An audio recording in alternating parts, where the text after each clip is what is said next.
अंग्रेजी शासन से पहले जो मुगल काल का शासन था उससे, या पहले दिल्ली सल्तनत का था, तो उसमें राजाओं की इच्छा अनुसार नियम कानून थे। कोई भी लिखित कानून नहीं था, कोई नियम नहीं थे। तो अंग्रेजी शासन के दौरान कुछ लिखित नियम आए, कानून आए, एक एक के बहुत सारे नियम कानून आए, और उन्हीं में परिवर्तन होते होते वह आज हमारा देश 26 जनवरी 1950 को नया संविधान बनाया गया। लेकिन उसमें जो कुछ ऐसे कानून थे जो अंग्रेजी शासन में आए, वो आज भी हैं। जैसा कि 1935 का अधिनियम और उससे पहले वाले बहुत सारे अधिनियम जो सीधे सीधे संविधान में जोड़ दिए गए, थोड़ा सा परिवर्तन करके। तो कुछ नियम और कानून जो मुख्य मुख्य हैं, जो आते रहे कंपनी के द्वारा, ब्रिटिश सरकार के द्वारा, तो उनके बारे में जानते हैं। सबसे पहले शुरू होता है कंपनी का शासन प्लासी के युद्ध के बाद और बक्सर के युद्ध के बाद। उसके बाद कंपनी का शासन स्थापित हो जाता है। तो कंपनी का शासन स्थापित होता है, लेकिन वहाँ पे कोई नियम कानून नहीं थे। ईस्ट इंडिया कंपनी के कर्मचारियों में व्याप्त अनुशासनहीनता तथा सर्व स्वार्थ परक प्रवृत्ति के कारण कंपनी को हुई क्षति पर रिपोर्ट देने के लिए तत्कालीन ब्रिटिश प्रधानमंत्री लॉर्ड नॉर्थ द्वारा 1772 में गठित गुप्त संसदीय समिति के प्रतिवेदन पर 1773 में ब्रिटिश संसद द्वारा रेगुलेटिंग एक्ट पारित किया गया। प्रधानमंत्री थे इंग्लैंड के लॉर्ड नॉर्थ। इस अधिनियम को पारित करने का उद्देश्य सत्ता हस्तांतरण नहीं, बल्कि कंपनी की भारतीय सत्ता पर ब्रिटिश संसदीय नियंत्रण स्थापित करना था। कंपनी शासन चला रही थी, लेकिन वो चाहते थे कि ब्रिटिश संसद का नियंत्रण हो। तो एकदम तो नहीं ले सकते थे, तो धीरे धीरे कुछ कानून बनाते गए। धीरे धीरे ब्रिटिश संसद का यह प्रथम प्रयास था, जिसके द्वारा इंग्लैंड में कंपनी विधान में निहित दोषों को दूर करके संसदीय नियंत्रण द्वारा भारत में प्रशासनिक सुधार करने का प्रयत्न किया गया। इस अधिनियम में निम्नलिखित प्रावधान किए गए थे। नंबर 1 है, कंपनी के डायरेक्टर्स सभी प्रकार के कार्यों से सरकार को अवगत कराएंगे। कंपनी में क्या चल रहा है, क्या नहीं चल रहा है, ये सरकार को अवगत कराना पड़ेगा। संचालक मंडल का कार्यकाल 4 वर्ष कर दिया गया। अब कोई अपनी इच्छा अनुसार नहीं कि जितने वर्ष चाहें, अब केवल 4 वर्ष रह सकता था संचालक मंडल। बंगाल में 1774 ईस्वी में एक उच्चतम न्यायालय की स्थापना की गई। अब न्यायालय भी बना दिया। कोई भी मुकदमा या जो भी हो गलत हुआ है तो उसको लिए न्यायालय की स्थापना की गई। बंगाल में एक प्रशासक मंडल गठित किया गया, जिसमें गवर्नर जनरल तथा 4 पार्षद नियुक्त किए गए। एक गवर्नर जनरल, प्रशासक मंडल एक गवर्नर जनरल बनाया जाएगा और 4 पार्षद होंगे नियुक्त किए गए। कानून बनाने का अधिकार गवर्नर जनरल तथा उसकी परिषद को दिया गया। जो 4 पार्षद होंगे परिषद, उनको दिया गया। गवर्नर बंगाल के गवर्नर को अब समस्त अंग्रेजी क्षेत्रों का गवर्नर कहा गया। बंगाल के गवर्नर को अब समस्त अंग्रेजी क्षेत्रों का गवर्नर कहा गया। तो अब अपने अंडर में ले लिया गवर्नमेंट ऑफ इंग्लैंड ने, ब्रिटिश सरकार ने। तो धीरे धीरे और भी सुधार होते गए। आगे आगे और देखते हैं। दूसरा एक्ट आया 1781 ईस्वी में, act of settlement. Act of settlement 1781 का रेगुलेटिंग एक्ट को त्रुटियों को दूर करने के लिए पारित किया गया था। इसे संशोधनात्मक अधिनियम, अमेंडमेंट एक्ट भी कहा जाता है। तो हालांकि ये प्रस्तावित था, ये कंपनी के लिए ब्रिटिश सरकार के द्वारा 20 साल में ये अधिनियम लाए जाते थे। हालांकि ये थोड़ा सा संशोधन के लिए ही था बस। इस एक्ट के द्वारा कलकत्ता की सरकार को बंगाल, बिहार तथा उड़ीसा के लिए भी विधि बनाने का प्राधिकार प्रदान किया गया था। अभी तक था कलकत्ता की सरकार को बंगाल और मद्रास का अधिकार दे दिया गया था, लेकिन कलकत्ता की सरकार को मुंबई तथा मद्रास, बंगाल नहीं था पूरा। तो अब क्या हुआ, बंगाल, बिहार और उड़ीसा को भी इसके अधिकार क्षेत्र में ला दिया गया। इस प्रकार अब कलकत्ता की सरकार कलकत्ता प्रेसिडेंसी को विधि बनाने के दो स्रोत प्राप्त हो गए कलकत्ता की सरकार को। पहला रेगुलेटिंग एक्ट के अधीन, वो कलकत्ता प्रेसिडेंसी के लिए, तथा दूसरा एक्ट ऑफ सेटलमेंट के अंतर्गत बंगाल, बिहार तथा उड़ीसा के दीवानी प्रदेशों के लिए विधि बना सकती थी। तो इसमें थोड़ा सा संशोधन किया गया था 1781 के अधिनियम में, एक्ट में। इस अधिनियम के द्वारा न्यायालय के अधिकार क्षेत्र परिभाषित कर दिए गए। क्या परिभाषित कर? कंपनी के पदाधिकारियों द्वारा अपने शासकीय रूप में किए गए कार्यों के लिए वे सर्वोच्च न्यायालय के अधिकार क्षेत्र से बाहर कर दिए गए। जो शासकीय कार्य किए हैं उनके लिए वो सर्वोच्च न्यायालय नहीं सुनवाई करेगा। इस नियम के अनुसार सर्वोच्च न्यायालय को अपनी आज्ञाएं तथा आदेश लागू करते समय भारतीयों के धार्मिक तथा सामाजिक रीति रिवाजों को ध्यान में रखना अनिवार्य कर दिया गया। साथ ही गवर्नर जनरल एवं उसकी परिषद द्वारा बनाए गए नियमों एवं विनियमों को सर्वोच्च न्यायालय के पास पंजीकृत कराने की अनिवार्यता समाप्त कर दी गई। पहले नियम जो भी बनाए हैं गवर्नर जनरल और उसकी परिषद ने, उसे पंजीकृत कराना होता था उच्च न्यायालय में, लेकिन अब वो समाप्त कर दिया गया इस सेटलमेंट एक्ट के द्वारा। 1784 का पिट्स इंडिया एक्ट, तो 1773 के बाद 84 में आया पिट्स इंडिया एक्ट। 1784 ईस्वी में इंग्लैंड के तत्कालीन पिट द यंगर मंत्रिमंडल ने इंडिया बिल संसद में पेश किया। इंडिया बिल संसद में पेश किया गया, जो पारित हो गया और पिट्स इंडिया एक्ट के नाम से प्रसिद्ध हुआ। पिट्स इंडिया एक्ट के नाम से प्रसिद्ध हुआ। इसमें क्या था? 6 कमिश्नरों के एक नियंत्रण बोर्ड की स्थापना की गई। एक नया जोड़ा गया, एक बोर्ड ऑफ कंट्रोल जोड़ा गया, नियंत्रण बोर्ड की स्थापना की गई, जिसे भारत में अंग्रेजी अधिकृत क्षेत्र पर पूरा अधिकार दिया गया। इसे बोर्ड ऑफ कंट्रोल कहा जाता है। एक बोर्ड बना दिया ये पिट्स इंडिया एक्ट में। बम्बई तथा मद्रास के गवर्नर पूर्ण रूपेण गवर्नर जनरल के अधीन कर दिए गए तथा पूरी तरह से अधीन कर दिए गए तथा बम्बई और मद्रास के गवर्नर को सहायता के लिए 3-3 सदस्यीय परिषदों का गठन भी किया गया। 3-3 सदस्यीय परिषदों का गठन भी किया गया।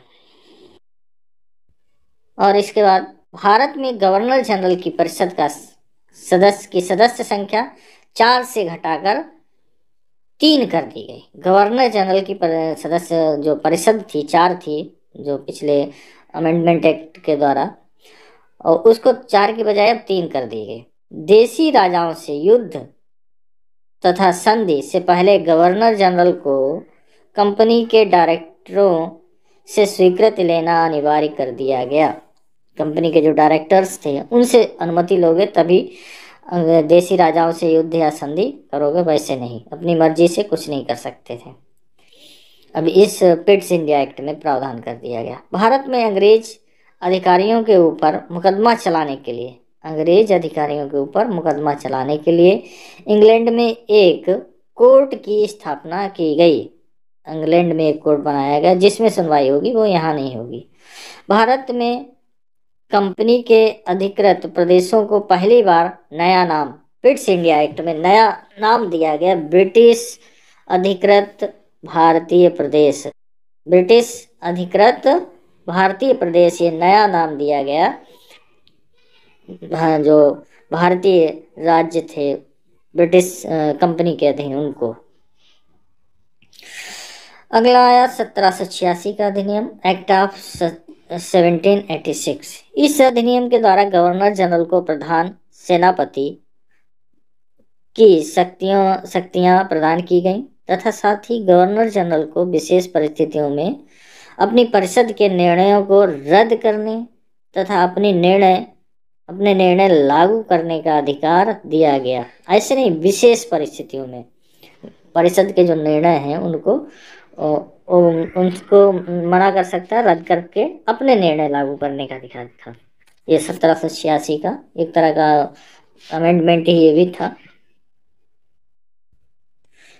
यह अधिनियम मूल रूप से लॉर्ड कॉर्नवालिस को भारत के गवर्नर जनरल का पद स्वीकार करने के लिए मनाने के उद्देश्य से लाया गया था। जैसा कि कॉर्नवालिस गवर्नर जनरल तथा मुख्य सेनापति दोनों की शक्तियां प्राप्त करना चाहता था, तो मुख्य रूप से लॉर्ड कॉर्नवालिस को मनाना था, इसलिए इसमें संशोधन करके ये लाया गया था। 1793 का, 73 के बाद 93, ये मुख्य था 20 साल बाद का। इसमें क्या था, चार्टर एक्ट ऑफ 1793 कंपनी के कार्यों और संगठन में सुधार करने के लिए यह अधिनियम पारित किया गया था। इस अधिनियम को मुख्य विशेषताएं निम्नलिखित थी। क्या थी? कंपनी के व्यापारिक अधिकारों को अगले 20 वर्षों के लिए बढ़ा दिया गया। अभी तक पिछले अधिनियम के अनुसार 20 साल किया गया था, अब 20 साल और बढ़ा दिया गया। शासकों के व्यक्तिगत नियमों की जगह, जो राजा और वो थे उनके कानून लागू होते थे, की जगह ब्रिटिश भारतीय क्षेत्र में लिखित विधि विधानों द्वारा प्रशासन की आधारशिला रखी गई। अभी तक जो नहीं मान रहे थे कानून, अब पूरी तरह से अब लिखित विधि विधानों द्वारा प्रशासन की आधारशिला रखी गई। गवर्नर जनरल एवं गवर्नरों की परिषदों के सदस्यों की योग्यता के लिए, गवर्नर जनरल और उसके परिषद के सदस्यों की योग्यता के लिए सदस्यों को कम से कम 12 वर्ष तक भारत में रहने के अनुभव को आवश्यक कर दिया गया। अब कोई भी गवर्नर जनरल तभी बन सकता था जो भारत में 12 साल, या गवर्नर जनरल के परिषद के सदस्य तभी बन सकते थे जब 12 साल भारत में रहने का अनुभव हो। एक और है, नियंत्रण मंडल के सदस्यों को भारतीय राजस्व से वेतन देने का प्रावधान किया गया। बोर्ड ऑफ कंट्रोल जो था, अभी पिछले संशोधन में आया था, उसको अभी तक ब्रिटिश सरकार से वेतन मिलता था, लेकिन अब भारतीय राजस्व से वेतन देने का प्रावधान किया गया। सभी कानूनों एवं विनियमों की व्याख्या का अधिकार न्यायालय को दिया गया। अब सारे विनिमय और इनकी व्याख्या केवल न्यायालय कर सकता है। 1813 का चार्टर एक्ट जो 20 साल बाद, फिर 93 के बाद 1813 ईस्वी में ब्रिटिश संसद द्वारा चार्टर अधिनियम पारित किया गया, जिसमें निम्नलिखित प्रावधान किए गए। कंपनी के भारतीय व्यापारिक एकाधिकार को समाप्त करके, जो एकाधिकार था, केवल कंपनी ही व्यापार कर सकती थी भारत में, अब अन्य ब्रिटिश प्रजाजनों को भी व्यापार का अधिकार प्रदान किया गया। चार्टर एक्ट ऑफ 1813 के अनुसार अब कोई भी ब्रिटिश नागरिक वो भी यहाँ पर व्यापार कर सकता था। कंपनी को और अगले 20 वर्षों के लिए भारतीय प्रदेशों तथा राजस्व पर नियंत्रण का अधिकार प्रदान किया गया। तो 20 साल 20 करके बढ़ा रहे थे, इस बार भी 20 साल के लिए बढ़ा दिया।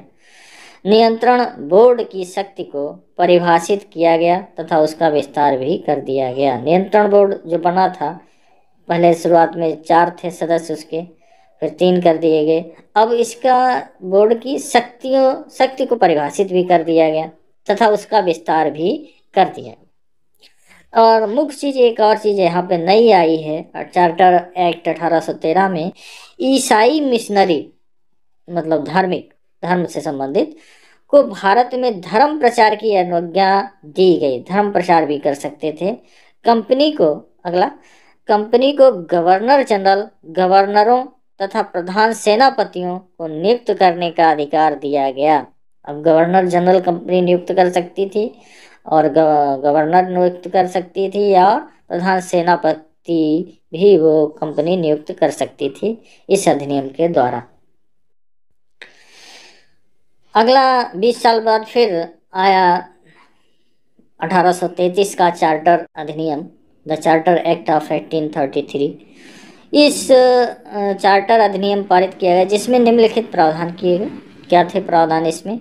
कंपनी के व्यापारिक एकाधिकार पिछले एक्ट में एकाधिकार जो थे कुछ कम किए गए थे। अब इसमें जो चाय का व्यापार था और चीन के साथ व्यापार के करने संबंधी को समाप्त करके उसे प्रशासनिक तथा राजनीतिक संस्था बना दिया गया। 1833 में उसे प्रशासनिक तथा राजनीतिक संस्था बना दिया गया। कंपनी के नियंत्रण मंडल के अधिकार को सीमित किया गया। नियंत्रण मंडल का अधिकार पिछले में 1813 में परिभाषित किया गया था। यहाँ पे बोर्ड ऑफ कंट्रोल को सीमित किया गया। बंगाल के गवर्नर जनरल को संपूर्ण भारत का गवर्नर जनरल बनाया गया। बंगाल के गवर्नर जनरल को संपूर्ण भारत का गवर्नर जनरल बनाया गया। अभी तक इससे पहले के अधिनियमों के अनुसार मुंबई, मद्रास, कलकत्ता, बंगाल और बिहार इन क्षेत्रों का था। अब पूरे भारत का गवर्नर जनरल बनाया गया। गवर्नर जनरल की परिषद को संपूर्ण भारत के लिए कानून बनाने का अधिकार प्रदान किया गया।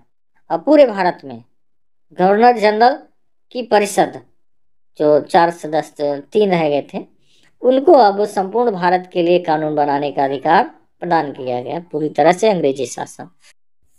अगला है, भारत में दास प्रथा को गैर कानूनी घोषित किया गया। दास प्रथा जो थी, चल रही थी, दास बना के रखते थे, उसको गैर कानूनी घोषित किया गया। कंपनी के प्रदेशों में निवास करने वाले भारतीय या ब्रिटिश प्रजाजनों को धर्म, जन्म स्थान, मूल वंश या रंग के आधार पर कंपनी के पद धारण करने के लिए अयोग्य न ठहराए जाने के प्रावधान किए गए। अब ये इस आधार पर कोई भेदभाव नहीं होगा पद प्राप्त करने में, जब प्रजाजनों के धर्म, जन्म स्थान, मूल वंश या रंग के आधार पर भेदभाव नहीं किया जाएगा, इसमें प्रावधान किया गया। अगला आता है चार्टर एक्ट ऑफ 1853, 20 साल बाद फिर से। इस अधिनियम में निम्नलिखित प्रावधान किए गए। ब्रिटिश संसद को किसी भी समय कंपनी के भारतीय शासन को समाप्त करने का अधिकार प्रदान किया गया, कि कंपनी का शासन किसी भी समय समाप्त कर सकती है ब्रिटिश संसद। कार्यकारिणी परिषद के कानूनी सदस्य को परिषद का पूर्ण सदस्य बना दिया गया। कार्यकारिणी परिषद के कानूनी सदस्य को परिषद का पूर्ण सदस्य बना दिया गया। अगला है, निदेशक मंडल में सदस्यों की संख्या 24 से कम कर दी गई तथा इनमें से 6 सदस्यों की नियुक्ति करने का अधिकार ब्रिटिश राजा को प्रदान किया गया।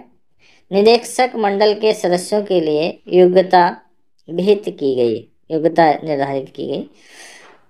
कंपनी के कर्मचारियों की नियुक्ति के लिए प्रतियोगी परीक्षा की व्यवस्था की गई। कंपनी के कर्मचारियों की नियुक्ति के लिए पहली बार प्रतियोगी परीक्षा की व्यवस्था की गई। 1853 चार्टर एक्ट ऑफ 1853। बंगाल के लिए पृथक लेफ्टिनेंट गवर्नर की नियुक्ति की गई। बंगाल के लिए लेफ्टिनेंट गवर्नर की नियुक्ति की गई। गवर्नर जनरल को अपनी परिषद के उपाध्यक्ष की नियुक्ति का अधिकार प्रदान किया गया।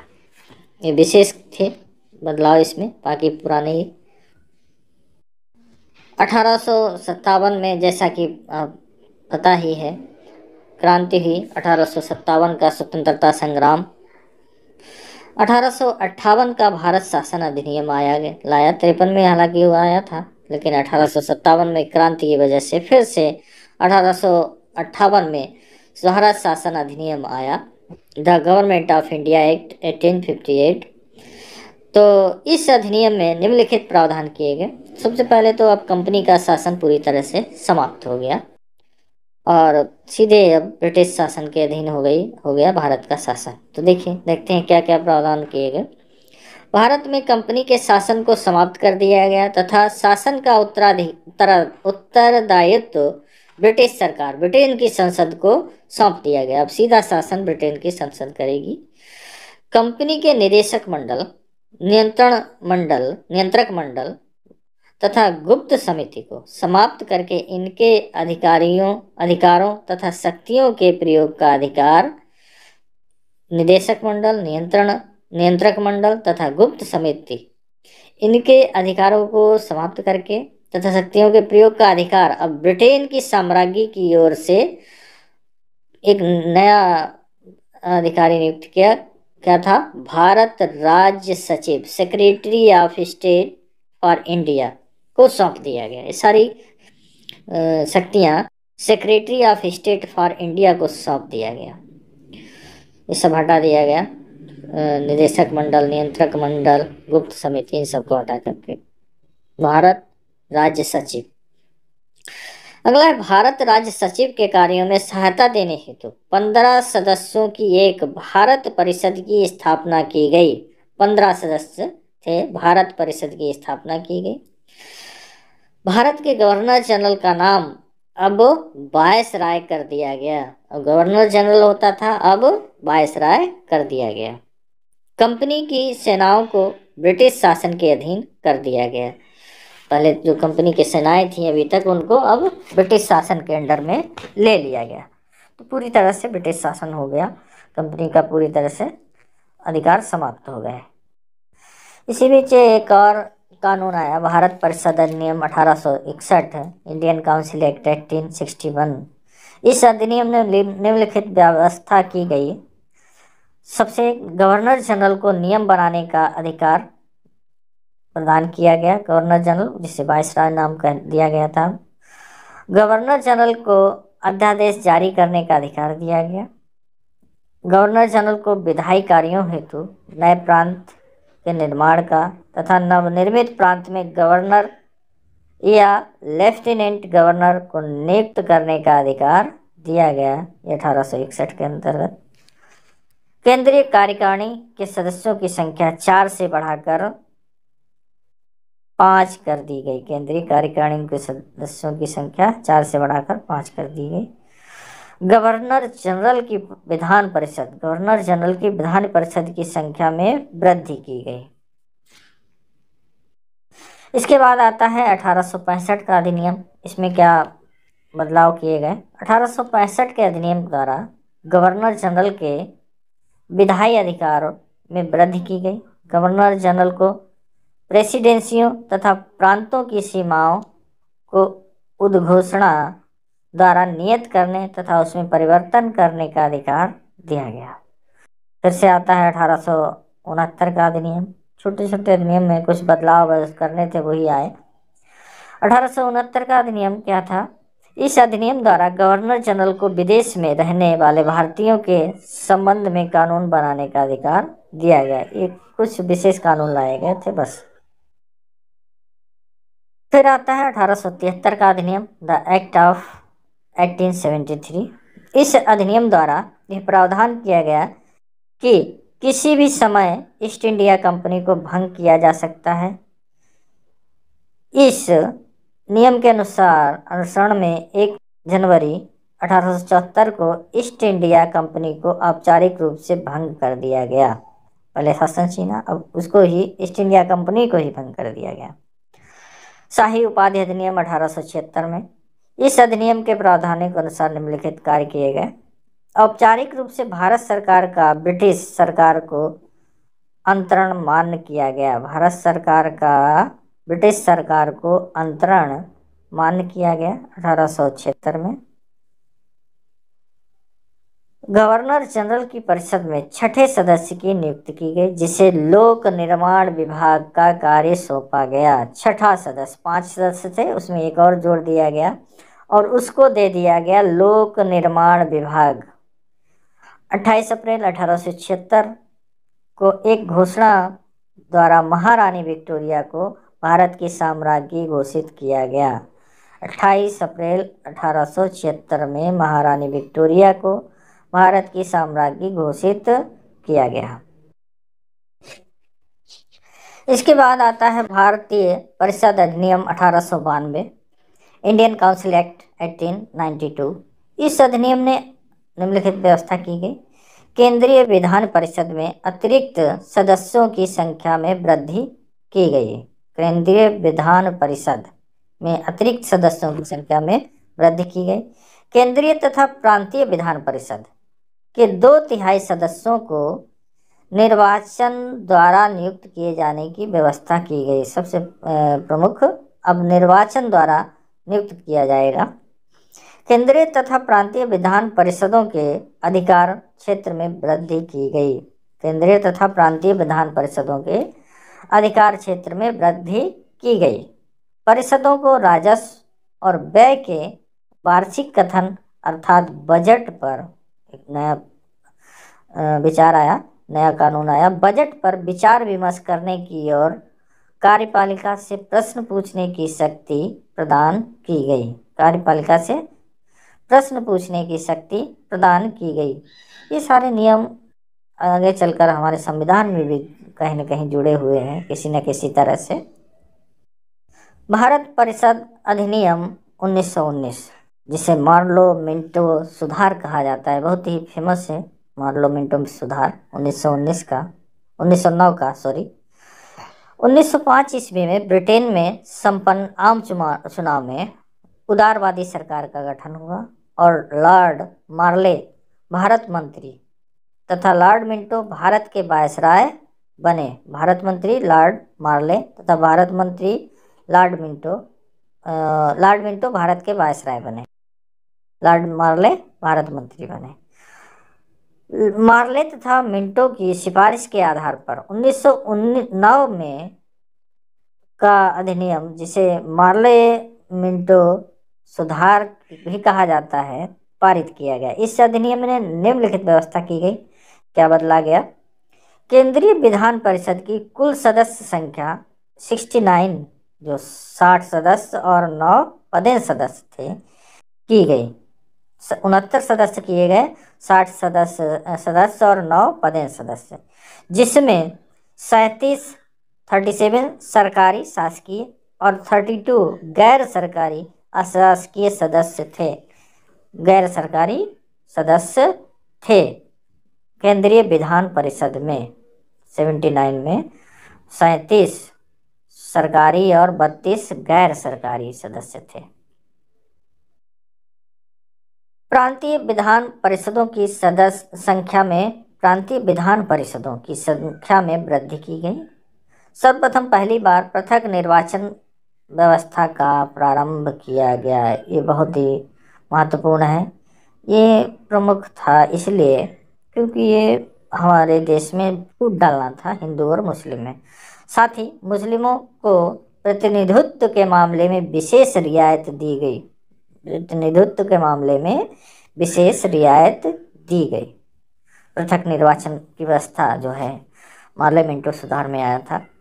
गवर्नर जनरल की कार्यकारिणी में एक भारतीय गवर्नर जनरल की कार्यकारिणी में, जो अभी तक नहीं होता था, एक भारतीय सदस्य को नियुक्त करने की व्यवस्था की गई। एक भारतीय सदस्य होना चाहिए। विधान परिषदों के विचार विमर्श के कृत्यों में भी वृद्धि की गई। विचार विमर्श के कृत्यों में भी वृद्धि की गई। इससे उन्हें यह अवसर दिया गया कि वे बजट या लोकहित के किसी विषय पर संकल्प प्रस्तावित करके प्रशासन की नीति पर प्रभाव डाल सकें। कुछ निर्दिष्ट विषय इसके बाहर थे, जैसे सशस्त्र बल, विदेश कार्य और देशी रियासतें, इनको बाहर रखा गया था। आगे है भारत शासन अधिनियम 1919, मॉन्टेग्यू चेम्सफोर्ड प्रतिवेदन, गवर्नमेंट ऑफ इंडिया एक्ट 1919। भारत के तत्कालीन secretary of state E.S. Montagu और governor general lord Chelmsford, Montagu Chelmsford दोनों के नाम से मिलकर बना है, ने एक संयुक्त प्रतिवेदन जुलाई 1918 ईस्वी में प्रस्तुत किया, जिसके आधार पर भारत शासन अधिनियम 1919 पारित किया गया। ये 1919 और 1935 बहुत ही महत्वपूर्ण है क्योंकि इसके प्रावधान हमारे संविधान में भी अपनाए गए आगे चल के। इस अधिनियम में निम्नलिखित व्यवस्था की गई। केंद्र में द्विसदनात्मक विधायिका की स्थापना की गई। केंद्र में द्विसदनात्मक विधायिका की स्थापना की गई। और 2 सदन कौन से हो गए केंद्र में? राज्य परिषद तथा केंद्रीय विधानसभा। राज्य परिषद तथा केंद्रीय विधानसभा, जैसे आजकल लोकसभा और राज्यसभा होती है, वैसे ही राज्य परिषद और केंद्रीय विधानसभा। केंद्रीय विधानसभा के सदस्यों का चुनाव प्रत्यक्ष निर्वाचन द्वारा किया गया। केंद्रीय विधानसभा के सदस्यों का चुनाव प्रत्यक्ष निर्वाचन द्वारा किया गया। भारत राज्य सचिव का वेतन अंग्रेजी राजस्व से देना निर्धारित किया गया। भारत के 8 प्रांतों में विधान परिषदों का गठन किया गया। 8 प्रांत कौन से थे? ये थे, सबसे पहला है पंजाब, बिहार एवं उड़ीसा, मध्य प्रांत, आसाम, बंगाल, मद्रास, मुंबई। ये 8 प्रांत थे। प्रांतीय मंत्रिमंडल को अत्यंत सीमित अधिकार प्रदान किया गया। प्रांतीय अधिकारिता के विषयों को 2 भागों में विभाजित कर द्वैध शासन का प्रारंभ किया गया। ये विषय थे आरक्षित विषय तथा हस्तांतरित विषय। आरक्षित विषय तथा हस्तांतरित विषय। अगला है भारत सरकार अधिनियम 1935, गवर्नमेंट ऑफ इंडिया एक्ट 1935। 1935 में भारत सरकार अधिनियम पारित किया गया, जिसमें 321 अनुच्छेद तथा 10 अनुसूचियां थीं। इस अधिनियम में निम्नलिखित व्यवस्था की गई। 321 अनुच्छेद तथा 10 अनुसूचियां थीं। सबसे पहला है अखिल भारतीय संघ का प्रस्ताव किया गया, जिसमें ब्रिटिश भारत के प्रांतों का सम्मिलन अनिवार्य, किंतु देशी रियासतों का सम्मिलन उनके नरेशों की इच्छा पर निर्भर था। संघ तथा केंद्र के बीच शक्तियों का विभाजन किया गया। केंद्र में द्वैध शासन की स्थापना की गई। केंद्रीय सरकार के विषयों को 2 भागों में विभाजित किया गया, संरक्षित विषय तथा हस्तांतरित विषय।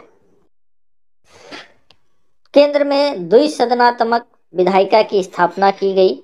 राज्य परिषद उच्च सदन तथा केंद्रीय परिषद निम्न सदन। राज्य परिषद उच्च सदन, केंद्रीय परिषद निम्न सदन।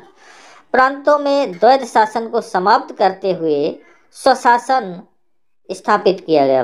पिछले कानून में जो द्वैध शासन था 1919 में, उसको समाप्त कर स्वशासन स्थापित किया गया। भारत के 11 प्रांतों में विधानसभा का गठन किया गया। पहले 8 था, अब 11। प्रांतीय शासन के अध्यक्ष के रूप में राज्यपाल की नियुक्ति की गई। प्रांतीय शासन के अध्यक्ष के रूप में अब राज्यपाल की नियुक्ति की गई। प्रांतीय विधायिका को प्रांतीय सूची तथा समवर्ती सूची पर, जैसे कि समवर्ती सूची आज है हमारे कानून में, वैसे ही प्रांतीय विधायिका को प्रांतीय सूची तथा समवर्ती सूची पर कानून बनाने का अधिकार दिया गया। गवर्नर जनरल को व्यापक शक्तियां प्रदान की गई। और अगला पॉइंट है भारत राज्य सचिव की परिषद को समाप्त करते हुए भारत राज्य सचिव की परिषद को समाप्त करते हुए उसे मंत्रणा देने के लिए परामर्शदाता की व्यवस्था की गई। परामर्शदाता एक नया पद आया, परामर्शदाता की व्यवस्था की गई।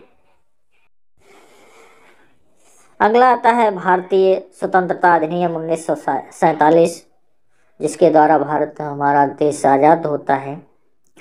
भारत के तत्कालीन वायसराय लॉर्ड लुई माउंटबेटन द्वारा तैयार माउंटबेटन योजना के तहत आया था हमारा स्वतंत्रता दिवस। माउंटबेटन योजना को कानूनी रूप देने के उद्देश्य से ब्रिटिश संसद ने 18 जुलाई 1947 ईस्वी को भारतीय स्वतंत्रता अधिनियम पारित किया। 18 जुलाई, 15 अगस्त को आज़ाद हुआ ना हमारा देश, ये कानून पारित हुआ था 18 जुलाई को, पारित किया गया। इस अधिनियम के प्रमुख प्रावधान निम्नलिखित हैं। ये 18 जुलाई जो है 1947 महत्वपूर्ण है, परीक्षाओं में कभी न कभी आएगी अवश्य। 15 अगस्त 1947 में क्या प्रावधान था? 18 जुलाई को जो पास हुआ था कानून स्वतंत्रता अधिनियम माउंटबेटन योजना के तहत, 15 अगस्त 1947 से 2 स्वतंत्र डोमिनियन स्थापित किए जाएंगे, जो भारत और पाकिस्तान के नाम से जाने जाएंगे। इसमें पारित हो गया था कि 15 अगस्त को देश स्वतंत्र हो जाएगा और लेकिन 2 भागों में बांट दिया जाएगा, भारत और पाकिस्तान। बंगाल तथा पंजाब के 2-2 प्रांत बनाए जाने का प्रस्ताव किया गया। जैसा कि आज भी हैं वो।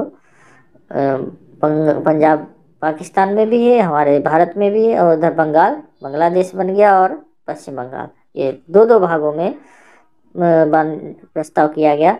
पाकिस्तान को मिलने वाले क्षेत्रों को छोड़कर ब्रिटिश भारत में सम्मिलित सभी प्रांत भारत में सम्मिलित माने गए, भारत में सम्मिलित माने गए। पूर्वी बंगाल और पश्चिमी बंगाल और असम के सिलहट जिले को पाकिस्तान में सम्मिलित किया जाना था। पूर्वी बंगाल, पश्चिमी बंगाल तथा असम के सिलहट जिले को पाकिस्तान में सम्मिलित किया जाना था, मतलब इधर भी पाकिस्तान उधर भी, दोनों तरफ। भारत के महामहिम की सरकार का उत्तरदायित्व तथा भारतीय रियासतों पर महामहिम का राजस्व 15 अगस्त 1947 को समाप्त हो जाएगा। जो अभी तक कानून लागू थे ब्रिटिश सरकार के, वो सारे अब 15 अगस्त 1947 से सब ही राजाओं पर वो हैं समाप्त कर दिए जाएंगे। प्रत्येक डोमिनियन के लिए एक पृथक गवर्नर जनरल होगा, पृथक, अलग अलग, भारत के लिए अलग, पाकिस्तान के लिए अलग गवर्नर जनरल होगा, जिसे महामहिम द्वारा नियुक्त किया जाएगा, मतलब ब्रिटिश सरकार द्वारा। गवर्नर जनरल डोमिनियन की सरकार के प्रयोजनों के लिए महामहिम का प्रतिनिधित्व करेगा, महामहिम का प्रतिनिधित्व करेगा। प्रत्येक डोमिनियन के लिए एक पृथक विधानमंडल होगा, मतलब दोनों देश, दोनों डोमिनियन, तो भारत और पाकिस्तान अपना अपना विधानमंडल बनाएंगे और अपना अपना कानून बनाएंगे, जिसे विधियों को बनाने का पूरा प्राधिकार होगा तथा ब्रिटिश संसद उसमें कोई हस्तक्षेप नहीं कर सकेगी। अब दोनों डोमिनियन अपने अपने कानून बना सकते हैं और ब्रिटिश संसद उसमें कोई हस्तक्षेप नहीं करेगी। ये था भारत का स्वतंत्रता अधिनियम 18 जुलाई 1947 का।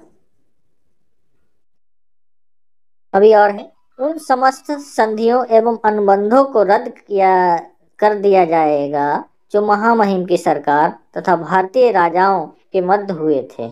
महामहिम की सरकार मतलब ब्रिटिश शासन की सरकार और भारतीय राजाओं के मध्य जो भी अनुबंध हुए थे, संधियां हुई थी, उनको खत्म कर दिया जाएगा। भारतीय स्वतंत्रता अधिनियम को क्रियान्वित करने के लिए गवर्नर जनरल को अस्थायी आदेश जारी करने का अधिकार प्रदान किया गया, अस्थायी रूप से अधिकार जारी कर देगा उसके बाद। इस प्रकार भारतीय स्वतंत्रता अधिनियम 1947 के अनुसार 14 और 15 अगस्त को पाकिस्तान तथा भारत नामक दो डोमिनियन का गठन कर दिया गया। और इस तरह से फिर 26 जनवरी 1950 को हमारा देश ने नए कानून को प्राप्त किया, नया कानून बनाया गया। उसके बारे में आगे एक एक करके जानेंगे। तो मुख्य रूप से कानून जो भी अधिनियम आए, अधिक अक्षर साह उनको, जैसे ही मुख्य रूप से हमारा संविधान इन्हीं नियमों कानूनों से प्रभावित है। नियम कानून जो आए थे उन्हीं को विस्तारित किया गया, बदला गया, थोड़ा सा चेंज किया गया और उसी में पूरा संविधान बनाया गया। कुछ नए नए जोड़े गए, कुछ यही थे। तो इसके बारे में जानेंगे क्या क्या कानून है, कौन कौन से नियम है, एक एक करके जानेंगे। आप हमारे साथ वीडियो में बने रहेंगे, अगले आने वाले वीडियोज में निश्चित रूप से आपका भविष्य के लिए बहुत ही उपयोगी होगा, आपकी परीक्षाओं के लिए बहुत ही उपयोगी वीडियो आते रहेंगे। इसके साथ ही वन लाइनर क्वेश्चन इसमें अगले वीडियो में हो सकता है लाएं, और उसके बाद वन लाइनर के बाद ऑब्जेक्टिव क्वेश्चन भी होंगे जो एकदम मल्टीपल चॉइस होंगे, ऑब्जेक्टिव होंगे, जो आपकी परीक्षाओं के लिए निश्चित रूप से सफलता प्राप्त कराने में सहायक होंगे, ये हमारा पूरा विश्वास है। और ऐसे क्वेश्चन होंगे जो आपने शायद इससे पहले कभी जाने नहीं होंगे। जैसा कि 1935 का अधिनियम और 1919 का अधिनियम था, इसको बहुत विस्तार से भी एक बार हम फिर से लाएंगे। जो अभी शॉर्ट में था, ये संक्षेप में थे सारे नियम, लेकिन 1919 और 1935 के अधिनियम को हम विस्तार से एक बार आपके लिए वीडियो जरूर ही, निश्चित ही प्रस्तुत होगा। थोड़ा सा इंतजार है, उसके बाद हम ले आते हैं नया वीडियो विस्तार से। धन्यवाद। वीडियो में बने रहने के लिए बहुत बहुत धन्यवाद।